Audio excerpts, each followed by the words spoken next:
안녕하세요. 내 정신 채널 가족 여러분 반갑습니다. 오늘 또 이렇게 함께 해주셔서 너무 감사합니다. 오프닝 음악으로 꿈의 대화 1980년에 MBC 대학가요제 대상을 받은 작품인데, 이분들은 당시에 연세대학 그 세브란스 의대 학생들이었는데 그때 나와가지고 그렇게 대상을 했습니다. 거기 하모니카 부는 사람 있지 않습니까? 이한용이라는 이한용 선생, 이 사람이 작사 작곡 다 했고 상당히 가슴 뜨겁게 했죠. 저는 또 사연이 있습니다. 이때 제가 군 생활을 하고 있었는데 전방에서 그런데 이 대학가요제를 보고 나중에 LP판이 나왔어요. 당연히 산속에 있으니까 시내로 나가야 되겠죠. 나가서 제가 LP판을 사가지고 군대에서 많이 틀어줬습니다. 제가 웬간 방송실에 있었거든요. 그때 틀 때마다 맞아, 꿈의 대화, 나의 꿈은 뭘까, 나의 꿈은 어떻게 이루어질까, 이런 생각이 너무 생생했습니다. 이선희님 넋을 놓았다 했는데 아마 같은 대학 시절이든지 아마 그래서 그럴 것 같네요. 예. 저는 정말 넋을 놓았던 곡인데, 이 사람들은 당연히 의과대학 학생이니까 그 이후에 가요계로 나가지 않고, 한 사람은 정신과 의사, 한 사람은 정형외과 의사, 아까 그 하모니카 부는 사람, 그 사람 정신과입니다. 그렇게 해서 현재도 의사로 있죠. 특히 이한용이라는 이분은 참 뛰어난 천재적인 재주를 가진 것 같아요. 음악적인 곡을 쓰는 거라든지 가사를 쓰는 거 보면 상당히 문학적이지 않습니까? 참 귀중한 분인데, 이 사람이 30년 만에 연세대학 교정에 와서 이렇게 노래 부르는 겁니다. 저는 그 음악 다방은 못했고요. 어문짓 하느라고 못했고, 그거를 제가 원래 군대에서 처음에는 포병부대에서 사격지휘소라는 데 있다가, 그 다음에 또 군종으로 있다 보니까 이제 방송실하고 같이 연결되게 됐고요. 그래서 방송실에 있었습니다. 그러면서 아무래도 좀 자유로웠죠. 상당히 자유로웠던 특징이 있긴 했는데, 아까 말씀드렸다시피 LP판이 나오자마자 나가가지고 시내에 나가서 사올 정도로, 그렇게, 물론 제 돈으로 하는 건 아니죠. 그 예산이 있어요. 방송실 운영하는 예산이 있거든요. 그 예산을 가지고 LP판 사왔던 기억이 너무 생생합니다. 아무튼 오늘 또 영국으로 봐서는 꿈과 같은 나날들입니다. 1815년에 나폴레옹 전쟁에서 이깁니다. 그러면서 영국은 꼭 100년 동안에, 결국 1차 세계대전이 1914년에 일어나거든요. 딱 100년 동안에, 정확히 100년 동안에 세계 최강의 나라로 그렇게 진행되는 부분들을 봅니다. 그러면 세계 최강으로 나라를 있으면 조용히 있을까?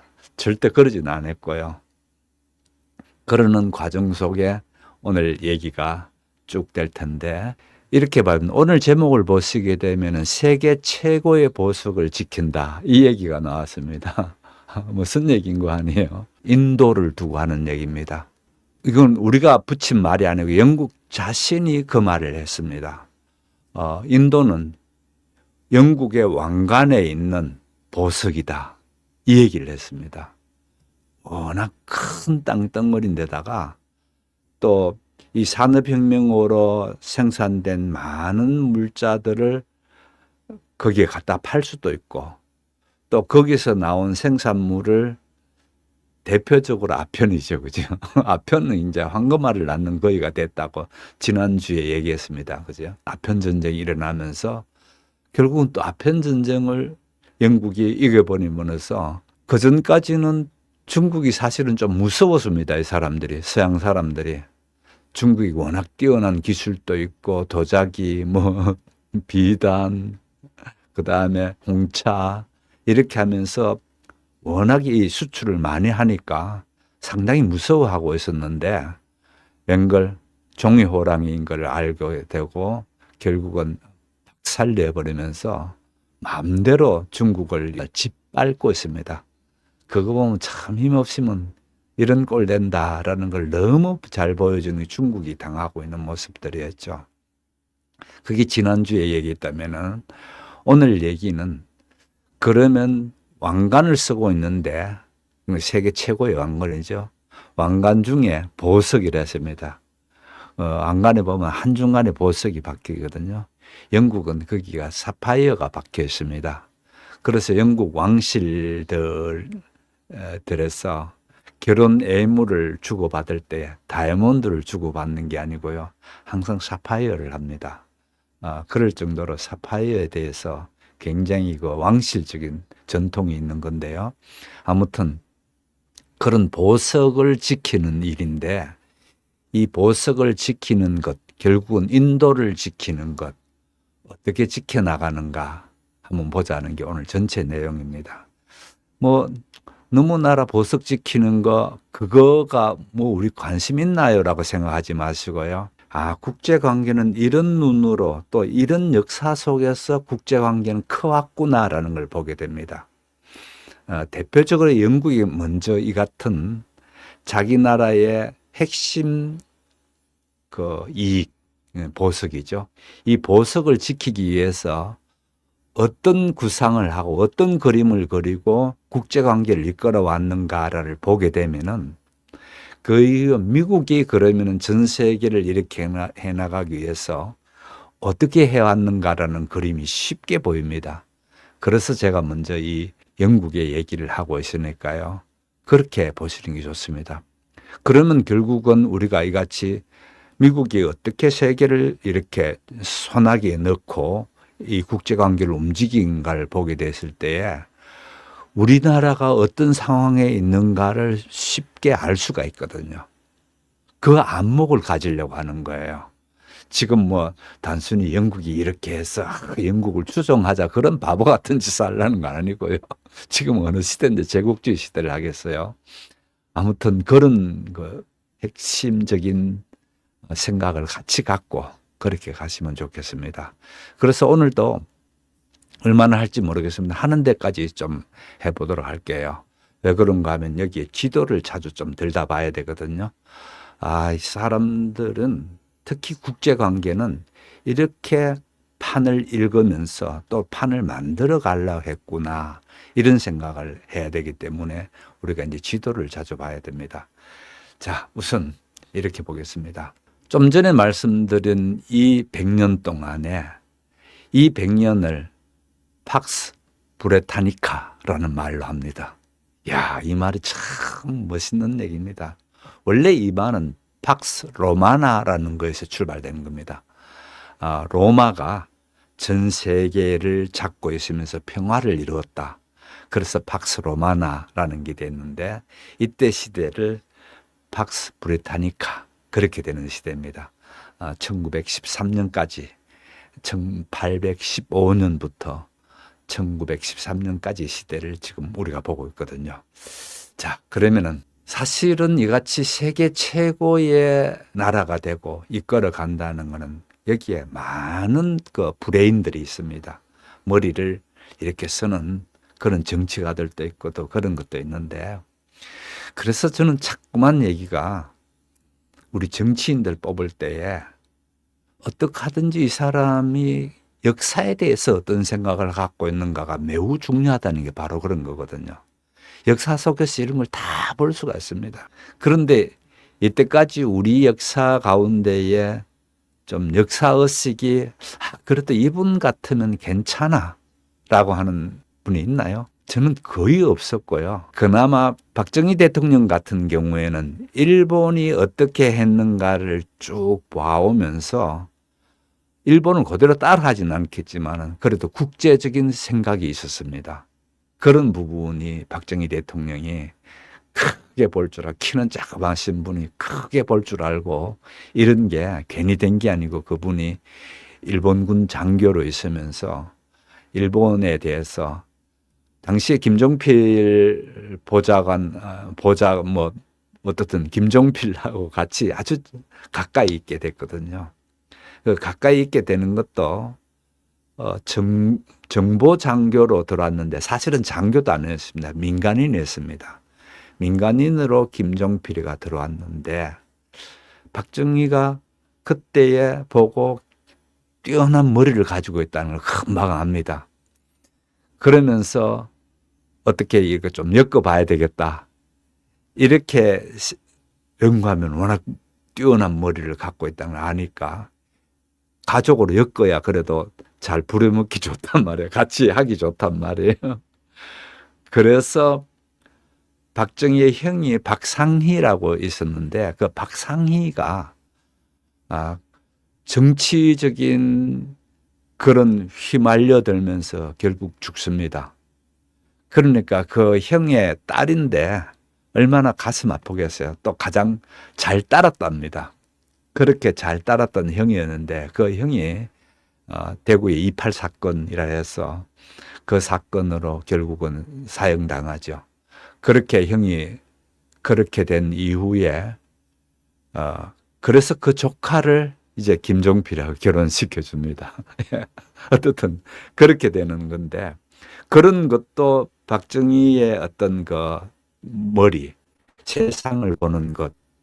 제가 이제 김종필 얘기했는데 김종필하고 둘이 얘기할 때는요.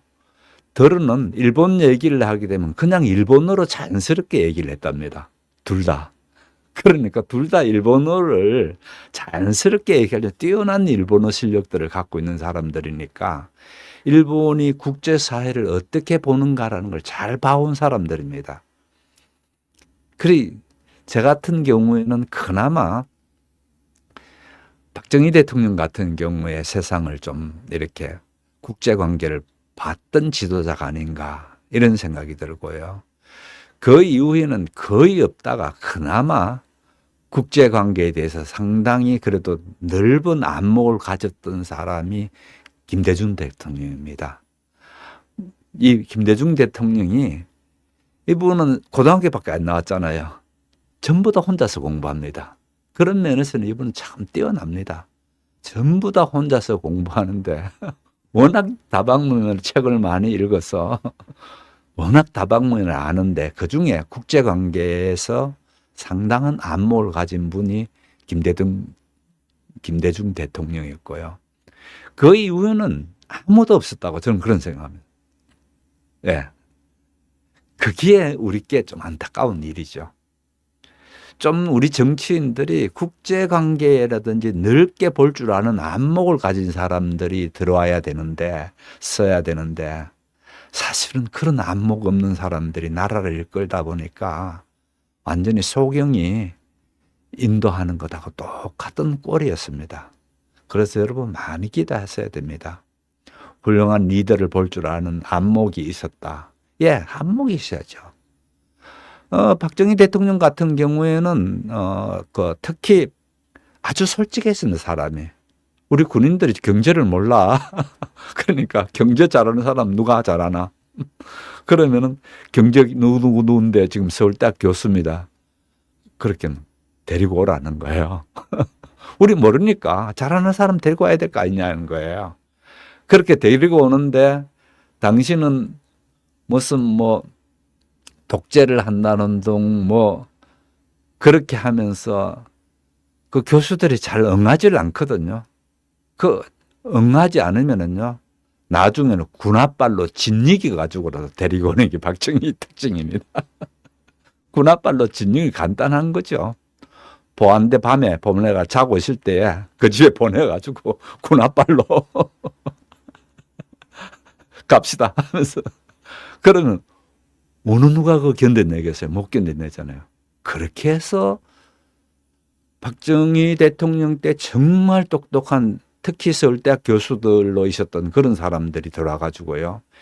많은 조언을 박정희께 해줍니다. 또 거기에 누가 있었는가 하면은 김종필이가 있었죠. 김종필이가 뛰어난 머리를 갖고 있는 사람이거든요.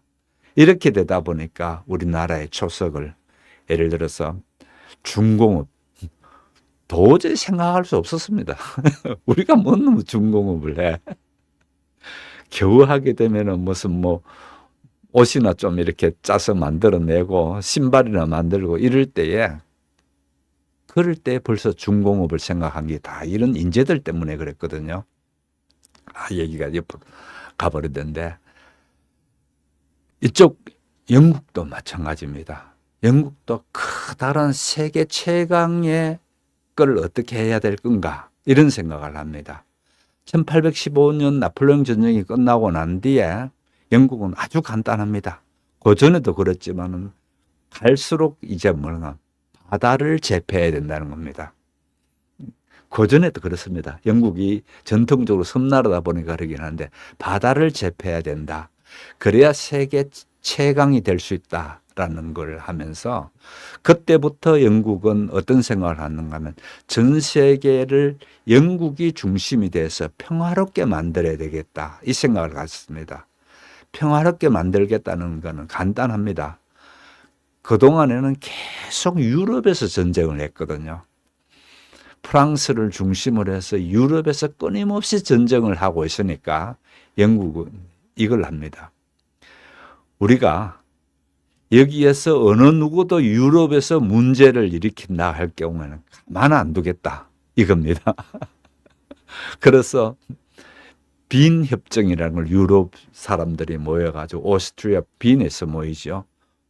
모여가지고 협정을 합니다. 서로 유럽 내에서는 치고받고 하는 싸움질을 안 하겠다. 오늘날 전쟁이 일어난다면 우리 시대에 21세기의 전쟁은 전부 다 중동이었잖아요. 당신은 전쟁이 일어나면 항상 이쪽 유럽에서 일어났습니다. 예를 들어서 100년 전쟁. 전쟁 하면 뭐 100년까지 해버립니다. 100년 전쟁 1차를 하면 합니다. 또 그 다음에 또 2차 또 100년 전쟁 또 일어납니다. 그럼 벌써 전쟁만 200년 했잖아요. 또 그 사이에 30년 전쟁이 들어옵니다. 또 그 사이에 7년 전쟁이 들어옵니다. 한번 보세요. 어마어마하게 전쟁이 있는 나라가 이 유럽이었거든요. 그 유럽에 대해서 이제 영국이 잠잠하게 만들어줍니다. 그래서 팍스 브리타니카라는 말이 나옵니다. 그렇죠. 어땠습니까? 제가 너무 열심히 얘기하다 보니까 러시아에 대한 얘기가 나옵니다. 이수님 얘기하셨다시피 영국은 이때에 오늘 얘기가 주로 러시아를 어떻게 컨트롤해야 될 건가라는 얘기가 나옵니다. 그건 좀 기다려 주시면 좋겠고요. 자, 그 다음에 볼게요. 아무튼 유일한 보석, 그 왕관에 있는 보석이라 했는데 여기에 큰 문제가 나오기 시작합니다. 문제의 발단은 여기에 있습니다. 영국이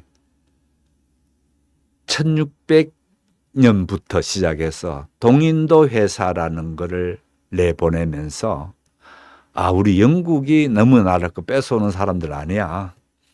그 영국 회사인데 동인도 회사가 그거 하는 거야. 처음에는 이렇게 했습니다. 왜냐하면 영국이라는 나라가 남의 걸 자꾸 뺏어온다 했을 때 위신이 문제되겠단 말이에요. 그래서 회사를 하나 세워줍니다. 그 회사께 가서 니네들이 여기에서 무역을 할 수 있는 걸 해라. 그렇게 하면서 특히 인도의 향료, 당시에 향료가 중요했거든요. 그 다음에 면화, 또 나중에 아편 이런 것들을 전부 다 이 인도에서 해서 그거를 저쪽 중국으로 가져가서 팔고 중국에서 다시 이쪽 홍차나 또 도자기나 비단이나 이거를 영국으로 들어오는 소위 말하는 삼각무역이라는 걸 하고 있었거든요. 그렇게 하고 있었는데 사건이 1757년에 터집니다. 플라시 전투라는 겁니다. 이 플라시 전투라는 게 그동안에 동인도 회사 중심으로 쭉 인도라든지 이런 그 속국들을 지배해왔던 방식을 이제는 확 바꾸게 되는 계기가 이 플라시 전투에서 일어납니다. 그래서 이 플라시 전투가 상당히 중요한 얘기가 되겠죠. 그래서 플라시 전투를 제가 좀 말씀드릴게요. 아시다시피 이 동인도 회사는요, 그냥 회사가 아니었어요. 말은 형태가 회사지. 이 무슨 놈의 회사가 군대를 가지고 있어요. 왜냐하면 지배했는 그 나라에 어떤 일이 일어났을 때에 군인을 투입시켜야 되니까 그렇게 군대를 가지고 있고요. 그 다음에 치안 권한을 갖고 있습니다. 또 여기에서 자기네들이 재판을 하고 법률을 할 수 있는 그것도 갖고 있고요. 아무튼 일종의 한 나라가 하는 일을 다 하는 게 이 동인도 회사거든요. 그런데 이 동인도 회사가 지금의 그 서벵골 지역에 캘커타 근처에 있었답니다. 캘커타, 지금 콜카타를 하죠. 그 콜카타에서 한 150km 북쪽으로 있는 지점에 그쪽에 이제 후글리 강이라는 그 강 유입 입구에 이같이 동인도 회사가 있었는데, 이 동인도 회사가 그같이 힘을 갖고 있다가 보니까 이제 문제가 벌어지기 시작합니다. 어떻게 되는가 하면 자기네들 무역 중심으로 권한, 항상 보면요, 권한이 많게 되면은 그거는 썩기 시작합니다. 이거는 뭐 모든 게 그렇습니다. 그래서 참 모르는 사람들은, 생각이 짧은 사람들은 요번에 지방선거에서도 우리 파랗게 다 색을 칠해야 돼, 뭐 이따구 소리 하는데 참 쪼다 중에 쪼다다. 저는 그런 생각을 했어요. 어떤 경우든지 세계 역사상에 권력을 왕창 다 쥐어잡잖아요. 그러면 내부에서 썩어버립니다. 권력의 특징이 그겁니다. 그런데 권력이라는 것을 그렇게 하면 안 되고요. 권력은 다 잡으면 안 되고 적절히 잡아야 됩니다. 그런데 그 생각 없는 정치인들이 이번에 전부 다 파란색을 잡아야 된다고 이렇게 난리치면서 세상이 어떻게 되든지 나라가 어떻게 되든지 간에 오로지 지금 6.3 이 선거에 다 올인하잖아요. 만일 내가 대통령이면 나는 그렇게 안 할 거예요. 야야, 적당히 해라. 과하면은 부족함보다 못하느니라. 괜히 생각 말이 아니잖아. 이렇게 얘기할 것 같아요. 그때 다들 머리 안 되는 친구들이 거기 앉았으니까 그걸 다 잡아먹겠다고 그러잖아요. 동인도 회사도 망한다고, 문제가 결국 망한 거와 마찬가지죠. 문제가 벌어지는 게 모든 권력을 쥐고 있다 보니까 이 권력을 인도에서 마구 흔들기 시작합니다. 그래서 마구 흔들면서 또 이렇게 생각합니다. 현지인들하고 좀 잘 지낼 생각보다 막 윽박지르면서 막 짓누르면서 이렇게 한단 말이에요. 그러다 보니까 한 젊은 벵골인이, 그러니까 인도 족속들이 모여있는 그 중에 한 젊은 벵골 족의 그 통치자인데요. 사라지 우드 다울라, 이름이 어렵습니다. 사라지 우드 다울라라는 이 통치자가 젊은 친구입니다. 그 젊은 혈기에 한번 대붙기 시작합니다. 자기네 군대를 일으켜가지고 이 캘커타를 점령하게 들어갑니다. 점령해서 이 동인도 회사를 이제 박살내겠다고 이제 그러는 거죠. 그렇게 해서 동인도 회사를 향해서 이제 전쟁을 시작하려고 합니다. 전쟁보다 전투가 맞는 말이겠죠. 전투를 시작하는 겁니다. 그렇게 전투를 시작했는데 영국은 당시에 동인도 회사가 데리고 있던 군대 병력이 3,000명밖에 안 됐습니다. 그런데 이 인도는 어떻게 되는가 하면 5만 명입니다. 시라지 우드 다울라는 5만 명의 군대 병과 그 다음에 기병과 포병, 기병은 말타 전투하는 사람들이죠. 포병 다 갖춘 큰 군대였습니다. 자그마치 포만 50무가 있었다 하고요. 얼마나 대단합니까? 5만 명의 군대와 3,000명의 이제 싸움이 벌어지게 됐다면, 전투가 벌어지게 됐단 말이에요. 누가 이겼을 것 같습니까? 영국이 이런 면에서는 보면 정말 대단합니다. 워낙 영국은 여럿 그거를 많이 다스려 봤기 때문에 영국은 머리를 일으켰습니다. 영국 군대를 그렇게 투입시켜서 5만 명 군대하고 싸우면 안 되겠다고 보는 겁니다. 그러니까 머리를 일으켰습니다. 3천 명밖에 안 되니까 이게 5만 명이 포위해버려도 져버리잖아요. 그러니까 이 군대 장군 가운데에 한 사람을 꽂습니다. 그 군대 장군 가운데 한 사람을 꽂아서 그 장군께 비밀리에 얘기를 해줍니다. 네가 우리 쪽에 도와주면은 네가 이쪽 벵골 지역의 통치권을 줄 테니까 그렇게 해달라. 그렇게 합니다. 그러니까 이 권력에 눈이 멀은 이 장군이 실제의 전쟁을 일으키는 그 사람이 있는가 하면은 이 삶아놓은 장군의 이름이 누군가 미르 자파르라는 장군입니다.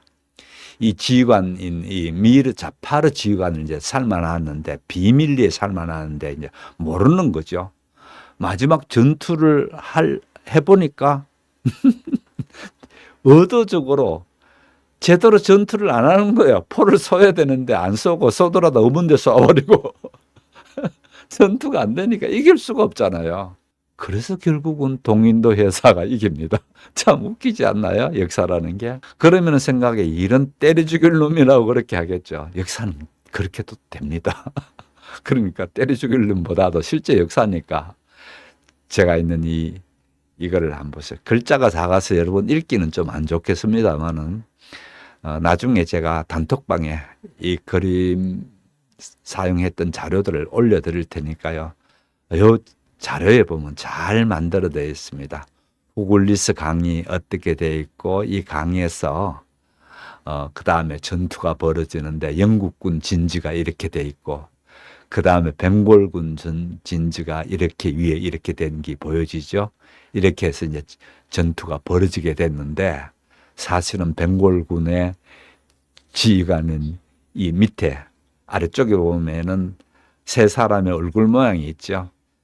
오른쪽 제일 끝에 있는 사람이 미르 자파르라는 그 영국의 삼켜진 첩자입니다. 첩자인데 이 사람이 벵골군 지휘관이었거든요.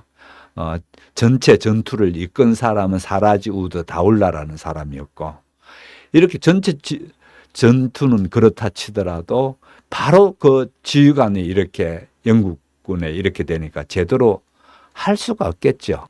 여기 보면 전투 경과가 있습니다. 아래쪽에 쬐끔하게 나온 게 있거든요. 오전에 대포를 배치하고 영국군하고 이제 전투를 시작하려 하고 그 다음에 또 갑작스럽게 비가 옵니다. 비가 오고 그 다음에 오후에 비가 그치고 나는데 오후에 전투하는데 진격해서 올라가야 될 판인데 지휘관이 가지 말라고 그럽니다. 가지 말라고 그러니까 위에서 영국군의 화살표, 파란 화살표가 보이죠? 영국군이 위에서 밀고 내려와 가지고 그렇게 그냥 지게 되는 방식의 전투였으니까 얼마나 보잘것없이 됐나요? 5만 명 대 3천 명에서 그냥 져버린 전투가 이 플라시 전투입니다. 이 플라시 전투를 그렇게 이기고 난 뒤에 약속대로 그 장군을 그 통치자로 세워주죠. 그런데 문제는 이걸로 끝나는 게 아니고 그 사람은 실제 통치자로 그렇게 권력은 이어받았지만은 실제는 이 사람은 영국의 꼭두가시가 되지죠. 그렇게 꼭두가시가 되는데 문제는 이제 영국 본토에서 이제 생각을 해봅니다. 자, 이게 이렇게 일 벌어져서 요번에는 잘 넘겼더라도 이게 문제가 있다. 그래서 영국은 항상 의원들이 모여서 언론들을 하고 막 이런 걸 잘하니까 결국은 이렇게 합니다. 앞으로 동인도 회사를 없애버리고 동인도 회사에 이제 주식도 갖고 있고 막 이랬거든요. 그런 것들을 영국 정부가 사주면서 동인도 회사의 재산들이든지 이걸 다 물러받고 그렇게 하는 걸서 동인도 회사를 이제 없애버리고 여기에 총독을 내보내는 직할 방식으로 이제 인도를 통치해 나가는 일입니다. 그렇게 되는 게 이 플라시 전투라는 겁니다. 1757년에 일어났지만은 결국은 동인도 회사라는 사람이 국제 정세를 생각해서 전쟁을 하는 것과 영국이라는 전체를 내다보고 있는 여기서 전쟁 지휘관이 나가는 다르겠죠. 더 이상 이제 좁은 생각에서 좁은 방식으로 이들을 이끌지 않겠다라는 생각입니다. 이런 생각을 하면서 그 다음에도 계속해서 어떤 전투가 있습니다. 이 전투만 있는 게 아니고 그 다음 인도 내에서 전투가 일어나고 하는데 이 전투 가운데에 아무튼 플라시 전투라는 게 첫 번째 그렇게 해서 영국이 확실히 딱 이겨버리는 전투라면은 그 다음에 또 전투가 일어납니다. 이 전투도 어떻게 보면은 그렇게 무슨 처음에는 큰 문제도 아닙니다. 세포의 항쟁이라는 겁니다. 이제 플라시 전투라는 게 하나 있고 세포의 항쟁이라는 걸 이제 기억해 놓으셔야 됩니다. 왜 그런 겁니까? 같은 1857년에 또 일어나거든요. 그래서 세포의 항쟁을 보면서 영국 본토에서는 이렇게 한 회사가 더 이상 맡아서는 안 되겠다. 이 거대한 나라를. 그렇게 해서 동인도 회사를 없애게 되는 건데 그중에 큰 역할을 한 게 1857년에 세포의 항쟁이라는 게 일어나는데 58년까지 그렇게 하는 전쟁인데 이 전쟁도 처음은 아주 간단합니다. 주로 무슬림이 대부분 이쪽 군인들이었는데 이 군인들이 영국군에 소속돼서 월급을 받고 그렇게 하는 군인들을 세포이라고 했답니다. 그렇게 세포이라고 그렇게 했는데 이 군인들을 같은 영국군 월급을 받고 있는 그런 군인들이죠. 단지 출신이 이제 영국이 아니고 인도 본토의 사람들이죠. 그런데 이 세포이들을 너무 무시하고 너무 깔보고 또 그들이 믿고 있는 이슬람에 대해서 그 종교에 대해서 존중하지 못하고 이제 이렇게 됩니다. 그렇게 되는데 제일 크게는 여기에서부터 시작됩니다. 그런 불만을 갖고 있던 중에 당신은 총을 쏘기 위해 가지고 화약이 되어진 총알이 된 화약 그거를 이렇게 총을 장전시키는데 장전시킬 때 앞부분 이렇게 막혀진 부분이 기름칠로 되어진 그 부분을 딱 뜯어야 된답니다. 뜯어야 되는데 거기 꼭 이렇게 화약 부분을 막게 습기가 들어가면 안 되니까 뜯을 때 이빨로 이렇게 해서 뜯어가지고 그렇게 총을 쏘곤 했는데 사실은 아닌데 참 이것도 참 재밌죠. 역사가 어떻게 하는가 하면 거기에 돼지 기름을 했다. 이 이빨 하는 그거 결국은 돼지 기름인데 우리를 속이고 돼지 기름을 했다. 이렇게 된 겁니다. 그러니까 이 군인들이 안 그래도 이슬람 믿는다고 해서 자기네들 무시하고 막 이렇게 쌓여 있었는데 엄청난 불만이 있었는데 거기에 뭘 돼지 기름을 넣어놨다고 이렇게 해서 완전히 이게 폭동이 일어나듯이 납니다. 그래서 세포의 반란이라고 이름 붙인 게 그겁니다. 예. 그래서 세포의 반란이 왕창 이렇게 나니까 결국은 이게 안 되겠다. 이렇게 좀 넓은 안목을 가지고 통치를 해야지 이렇게 한 통치는 더 이상 불가능하겠다. 이런 생각을 하면서 바꾸게 되는 계기인데요. 말씀드린 것처럼 이런 것만 있었진 않고요. 좀 역사에 이제 반성이 될 텐데 이것도 좀 지나칠 수 없는 부분을 갖아서 좀 말씀드릴게요. 역사의 반성은 또 이런 데서 나옵니다. 당시에 영국 내에서 이런 생각을 갖습니다. 우리가 제국주의를 자꾸 이렇게 하고 있는데 그 제국주의가 과연 올바른가라는 문제가 나오겠죠. 당연하겠죠. 그 사람들도 다 사람인데 다 그렇게 제국주의로 그렇게 하는 게 맞을까라고 되는데 이때에 영국의 사상가 중에 제임스 밀이라는 사람이 1817년에 발표하는 책인데, 인도사라는 그 인도의 역사, 영국이 속국으로 있는 가장 큰 나라가 인도니까 인도사라는 역사를 발표하는데, 그 역사를 말할 때 핵심은 브라만이라는 걸 가지고 말합니다. 인도의 카스트 제도죠. 그래서 인도인들은 이 브라만이라는 카스트에서 가장 높은 자리에 있는 이 사람들의 전부 다 종이다. 사실은 그게 아니었는데 예, 이렇게 되면서 이게 일종의 아주 이 브라만들이 나쁜 짓을 하고 있는 게 인도 역사다. 이렇게 합니다.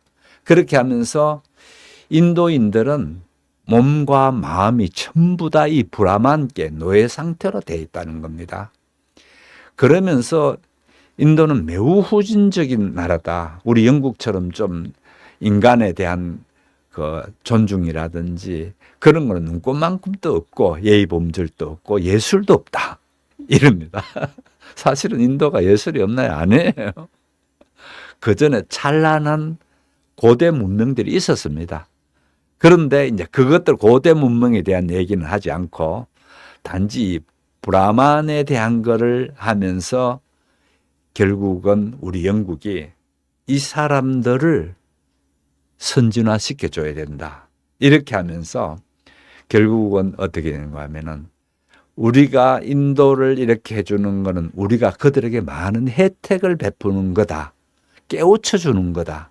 이렇게 하면서 영국의 문화는 우월하고 그동안에 인도가 가지고 있던 힌두 문명이라든지 이런 인도 전통 문명은 아주 야만적인 걸로 그렇게 묘사됩니다. 그러면서 이 사상이 전체 영국인들이 가지는 사상으로 그렇게 되어지고요. 그 다음에 또 한 사람의 소설가가 나오는데 우리께도 유명한 소설가입니다. 정글북을 쓴 러야드 키플링이라는 사람입니다. 이 부분도 좀 그 얘기를 돼야 됩니다. 사실 러야드 키플링은요 아주 좋은 집안에서 그런데 태어난 곳은 인도에서 태어납니다. 영감 아버지가 그렇게 인도의 그 관리로 나와 있었으니까.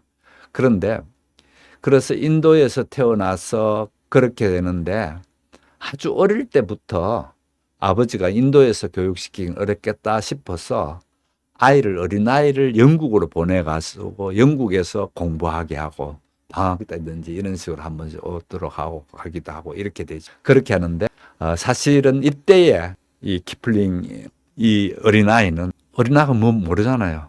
부모가 너무 그립고 그러지 않습니까? 그러면서 그때 썼는 글이 있습니다. 학적인 재능은 일찌감치 타고났는 것 같아요. 그래서 그렇게 썼는 글이고 야야 블랙쉽인가 그렇습니다. 그런 동화인데 그 블랙쉽, 그 까만 양인데 그 까만 양이 이렇게 저렇게 그렇게 노래했는 그 동화를 어릴 때 쓸 정도로 재주 있는 친구였습니다. 나중에 계속해서 그런 쪽으로 글 쓰는 쪽으로 나가면서 인도에 있지 않고 미국으로 또 갑니다. 미국으로 가서 그때에 발표한 게 정글북입니다. 그래서 인도에 대해서 잘 알고 있죠. 어릴 때부터 그랬으니까. 그러면서 이 정글북이라는 거를 발표해서 어마어마한 베스트셀러 작가가 되고 유명한 사람이 되고요. 또 이 사람이 영미문화권에서 처음으로 노벨 문학상을 받은 사람입니다. 그래서 뛰어난 사람이죠, 어떻든요. 그런데 이 사람이 뛰어난 관찰력, 그 다음에 또 독창적인 상상력, 이런 거를 가진 작가인데, 아무튼 이런 작가가 쓰는 이제 글이니까 어떻게 되나 굉장히 권위 있게 보이죠. 그죠? 노벨 문학상까지 받고 이런 사람이 썼으니까. 그때에 쓴 백인의 부담이라는 시를 하나 씁니다. 이 시를 써서 아무튼 아프리카나 또 이같이 인도나 자기 백인들이 수탈하고 침략하는 것을 수탈과 침략으로 보지 않고요. 이걸 이때 하나님이 우리 백인께 부여해 준 책무, 한마디로 백인께 부여되진 임무, 더 깊게는 소명이라고 보는 거죠. 하나님 주신 소명이다 이거. 이렇게 하면서 하나님이 부여한 소명을 우리는 감당하는 거지, 우리가 이렇게 수탈하고 뭐 그렇게 하는 사람들은 아니야라는 논리로 된 책이 말씀드린 대로 러드야드 키플링이 쓴 책이 당시의 사람들께 머리에 꽉 대졌습니다. 이래서 우리가 생각보다는 왜 이 제국주의가 이렇게 말도 안 되는 짓을 했을까? 지금에 와서 보니까 그런데 당시는 이런 것들도 교묘하게 잘 되어 있었습니다. 그러면서 결국은 제국주의가 계속 가는데, 그러다 영국이 걱정이 있습니다. 아까 이순희님 말씀하셨다시피 이때에 유럽은 나름대로의 괜찮아요. 안정됐어. 영국이 또 유럽에서 어떤 녀석이 걸떡거리고 하면은 영국 군대가 있으니까 바로 가서 손봐줄 수 있거든. 거리도 가깝고. 그런데 제일 불편한 게 누군가 하면은 당시에 소련입니다. 이 소련이 위에 있으면서 걸핏하면 자꾸 아래쪽을 침을 흘린단 말이에요. 그래서 제가 또 지도를 한번 보여드릴게요. 이게 지도를 이렇게 봐야 된다는 겁니다. 제일 먼저 영국은 여 멀리 있습니다. 이쪽 왼쪽 귀퉁이 제일 끝부분에 영국이 있습니다. 이 영국이 지금 보석이라 하는 나라는 여기에 인도가 이렇게 있습니다. 이렇게 돼 있는 인도가 이렇게 있단 말이에요. 이쪽 보석은 여기 있고요. 그런데 이 보석을 위협하는 가장 큰 게 어디 있는가 하면은 이쪽 위에 있는 소련입니다. 소련이 이렇게 있단 말이에요. 예, 소련이 이렇게 있으니까 얘들이 언제 이쪽 밑으로 쳐들어올지 모른다라는 생각이 있습니다.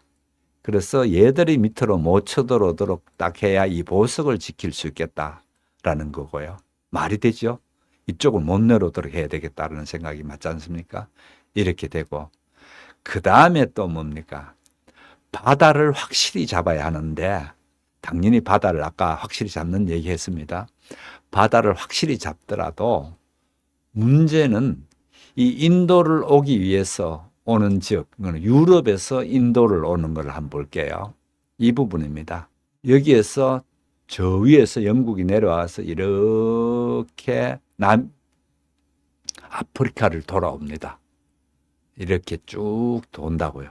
이렇게 쭉 돌아가지고 오는 자리가 이제 인도가 됩니다. 한번 보십시오. 얼마나 많이 도는가.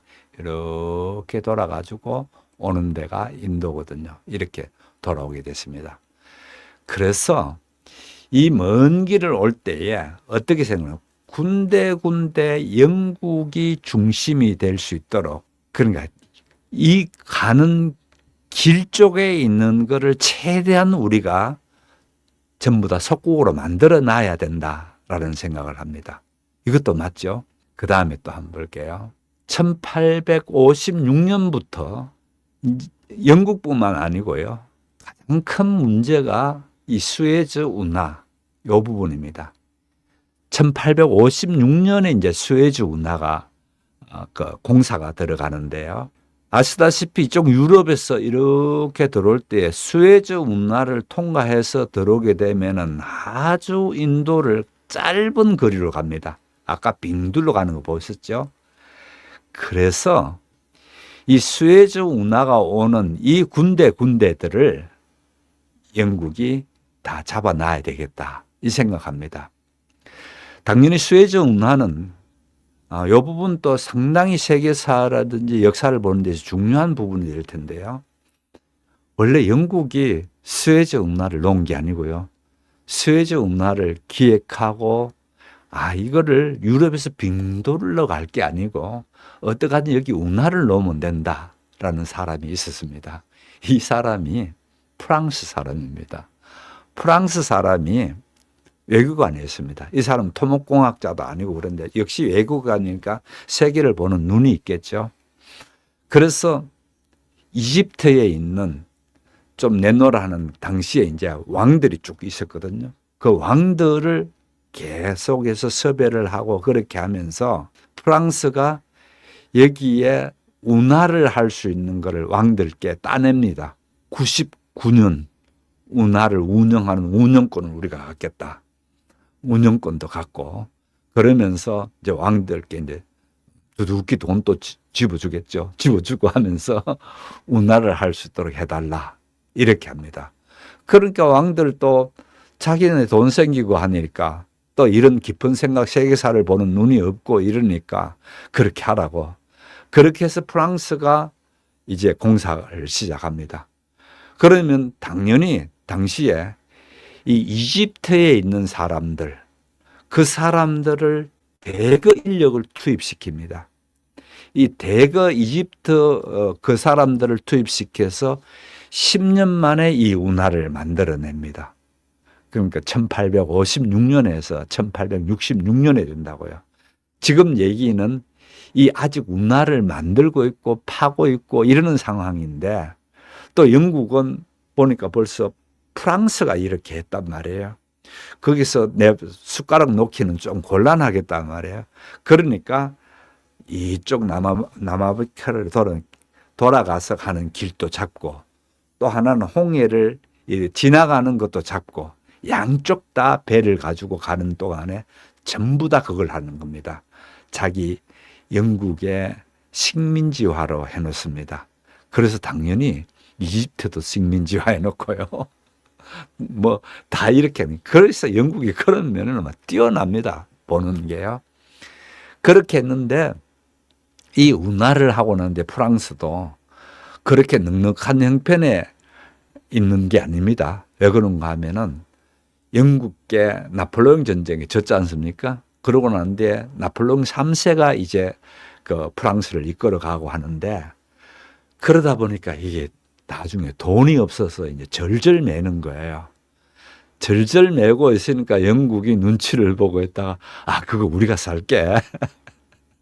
그렇게 하면서 프랑스와 그 다음에 이 왕들이 갖고 있는 지분 이런 거를 다 해서 영국이 또 잽싸게 그 지분을 다 사버립니다.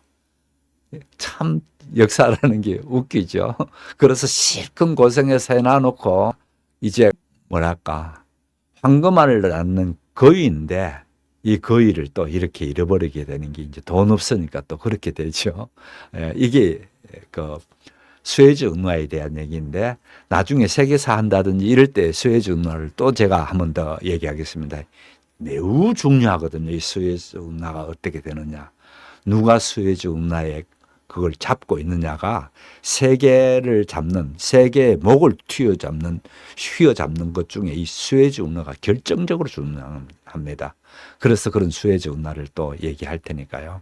일단은 한 요만큼 하고 또 돌아와서 얘기해 볼게요. 그래서 군데군데 이렇게 잡아놓는데 잡아놓는 거를 한번 보시게 되면은요. 요것만 하고 마쳐야 될 것 같습니다.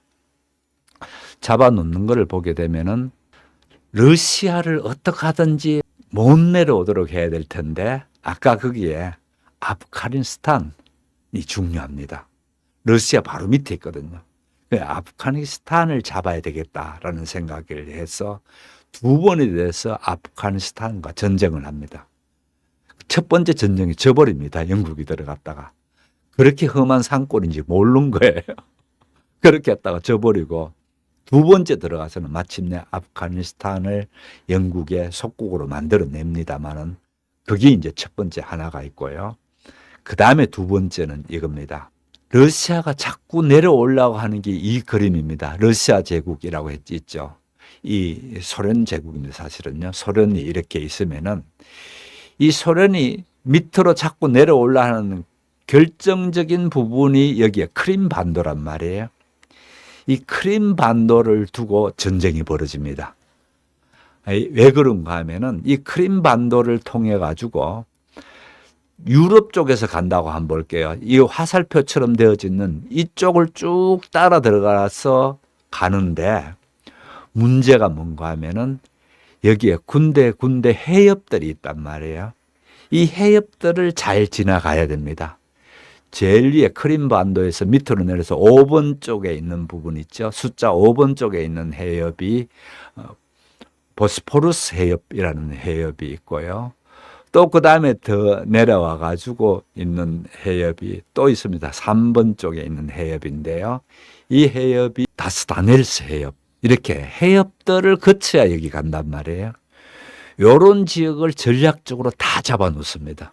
그래서 영국이 배로 들어가 가지고 저쪽 러시아 제국을 공격한다든지 이렇게 할 수 있도록 되는 거를 이때 만들어 놓는 거죠. 그래서 오늘 요만큼 하고 다음 주에 이어가지고 실제 소련과의 어떤 전쟁이 벌어지는가라는 얘기를 할 테고요. 오늘은 배경에 대한 것만 이렇게 말씀드리고 마쳐야 될 것 같습니다. 아무튼 이거를 보시면서 여러분이 자꾸만 세계 지도를 얘기하고 이렇게 해서 좀 어수선하게 느껴질지 모릅니다. 그러나 큰 안목에서 제가 우리나라는 안타깝게 지도자들이 크게 볼 줄 모른다 했습니다. 그죠?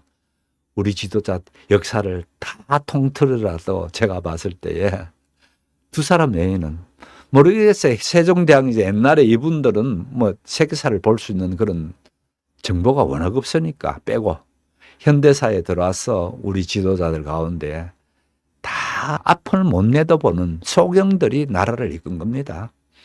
그래서 우리라도 좀 눈이 떠 있으면 좋겠다는 생각이죠. 그래서 이왕 우리가 영국사 하면서 이렇게 보게 되는데요. 특히 영국이 어떻게 그 수에즈 운하 그렇게 하더라도 이게 프랑스가 갖고 있으니까 어떻게 될지 몰라. 휙 돌아가는 것도 다 하잖아요.